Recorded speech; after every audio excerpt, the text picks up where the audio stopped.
Like a petulant child who doesn't get its way, North Korea likes to throw tantrums. North Korea's state media says it's carried out 2 more missile tests this week. How real is this threat of North Korea starting nuclear tests?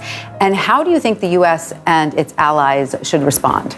North Korea has increased its rate of missile testing over the last 12 months at a record pace, while the world has been preoccupied with the pandemic and Ukraine. In the first 8 months of 2022, the country launched more than 30 ballistic missiles, including its first intercontinental ballistic missile in almost 5 years. Now, many in the West mock North Korea's missile program due to well-publicised failed missile tests. But it should be kept in the back of people's minds that a lot is learned in times of failure, and for every missile test North Korea carries out, successful or not, it is one step closer to achieving its ambitions.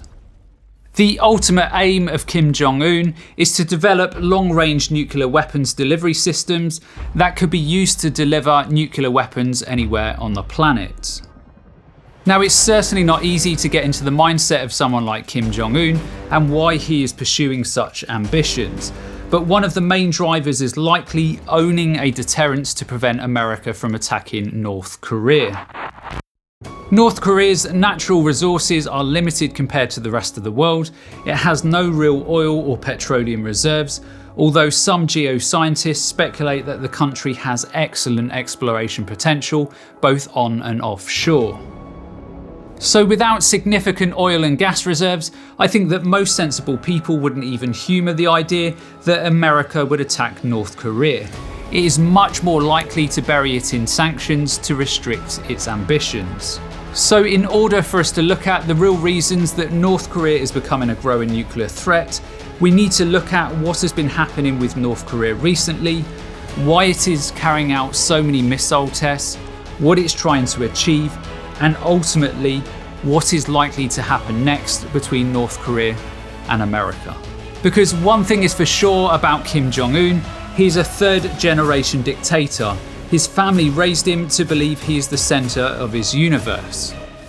He can be absolutely ruthless and will quickly dispose of any challengers. And many even speculate that he is a madman and capable of anything. So what message is North Korea trying to convey to the world by carrying out its missile testing? Well, it's January 2021 and Kim Jong-un is addressing the 8th Party Congress of the Workers' Party of Korea. Usually somewhat guarded, he breaks this tradition and provides great detail and transparency over North Korea's military ambitions. We must do everything we can to increase our nuclear war deterrence and have the strongest military capability. Fast forward to April 2022, and at the 90th anniversary of the Korean People's Revolution Army, Kim Jong-un went a step further and appeared to suggest that North Korea would be willing to use nuclear weapons beyond just deterrence. The fundamental mission of our nuclear forces is to deter a war, but our nukes can never be confined to the single mission of war deterrent. As a show of strength to the world, on display were an array of weapons including the new Hwasong-17 ICBM missile with the potential for medium to long range, and the Hwasong-8, which is a hypersonic gliding missile with an estimated range of 2,000 to 3,700 miles. This display signalled to the world that Kim Jong-un was keeping to his 2021 pledges, and he has no interest of easing up on his nuclear weapons program, and that he cared little for any backlash that would come his way from the US, China, or any other country concerned about its increasing stockpile of weapons. So now that Kim Jong-un has captured the world's attention, what comes next? Well, quite simply, it's more testing and more weapons development, and this will happen for a few different reasons. Number one, it has never been a better time for Kim Jong-un to pursue his ambitions, as America is distracted by Ukraine and China and Russia have further aligned. Without the Ukraine conflict, the US and UN Security Council would likely take a greater stance towards North Korea and impose stricter sanctions. With what is currently happening in the world, and with the China-Russia alliance, it is likely to be more challenging to push through tougher sanctions. Secondly, with the current domestic challenges in North Korea, such as poor economics and quality of life, Kim Jong-un will be eager to showcase the country's military might to the Korean people to increase loyalty, boost morale, and put off would-be challengers. The materials and components needed to build intercontinental ballistic missiles can be easily sourced on international markets, and these technologies are no longer considered cutting edge. China and Russia are also more likely to assist with North Korea's advancements to antagonise the US further. So let's just assume that North Korea will develop many weapons and missiles over the coming months and years. What threats and capabilities will the US and the West now face? I think one thing that we can all be sure of is that from all of the communications coming from North Korea, Kim Jong-un's aims extend way beyond primitive nuclear deterrent technologies. It is therefore likely that the following capabilities will be realised in the near future. Small and light nuclear warheads. The benefit of these is that they can be loaded on smaller missiles, or you can load them in multiples on larger rockets. MIRVs, or multiple re-entry vehicles. These can deliver multiple nuclear warheads to multiple targets on a single flight. North Korea will likely enhance its submarine ballistic missile arsenal, giving a greater range for delivering the warheads. Still, it's expected a submarine ballistic missile program would develop at a slower overall rate than its intercontinental ballistic programs. It's then also likely that Kim Jong-un will seek to add air-launched nuclear cruise missiles to his arsenal. This makes perfect sense, as it would give North Korea the capabilities on land, in the air, and also at sea.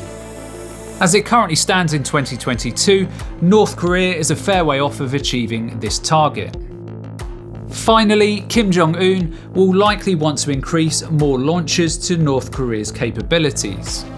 This will likely make Washington very nervous, particularly when many analysts suggest that North Korea could be a single launcher away from being able to overwhelm America's national missile defense system. So with all of this in mind, what does all of this mean for the US and West, and what can they do to prevent the North Korea situation from escalating? The stark reality here is that there is no simple solution. Despite Joe Biden reportedly offering to meet without preconditions, Kim Jong-un has refused to enter a round of communications.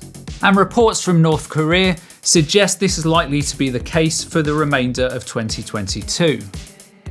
With this in mind, there are 5 strong policies the US and West could adopt to put pressure on North Korea and prevent all-out escalation.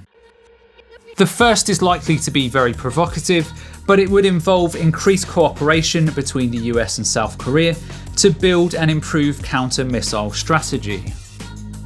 Both countries would need to invest substantially in an array of technology and intelligence measures to counter North Korea's advancements. Utilising command and control systems, sensors and surveillance technologies, South Korea and the US would need to take a proactive approach and detect and defend against North Korea's weapon systems. The second strategy the US could adopt would be to go toe-to-toe with North Korea and try and acquire more missiles and weapons than North Korea over the coming months and years. While in the short term this would improve America's national missile defences, entering an arms race in this fashion will only likely decrease regional and global security rather than improve it. The third approach that America could take would be to support an all-out South Korean defence system. This would follow the same lines as the Israeli Iron Dome system and would enable South Korea to have an effective defence system to protect its infrastructure. As America would only provide a support role, it is less likely to increase tensions with itself and North Korea. The fourth approach would be for the US, South Korea and Japan to enter into a coordinated missile defence system. Previously, South Korea was not keen on this approach, but given current tensions, America may be eager to push the idea again with South Korea. The fifth option would be to take a more diplomatic route and try and bring North Korea to the table to discuss options that would involve them slowing down or halting their weapons program. This will only work if North Korea has an appetite to enter negotiations, and it could use these talks to increase its influence on the world stage. What is clear is that it will be an interesting environment as all of this plays out. America and the West can ill afford more and more countries like North Korea to improve their nuclear capabilities. We are potentially entering a new Cold War that many call Cold War 2.0. America has to play its cards carefully, being an already stretched superpower. Yet at the same time, it can't allow itself to appear weak again as it did with Russia and Ukraine. The world is watching. North Korea, your move. And quickly before you go, if you enjoyed this video, then be sure to check out this one up here because I'm sure you'll find it equally interesting, and I'll see you in the next one.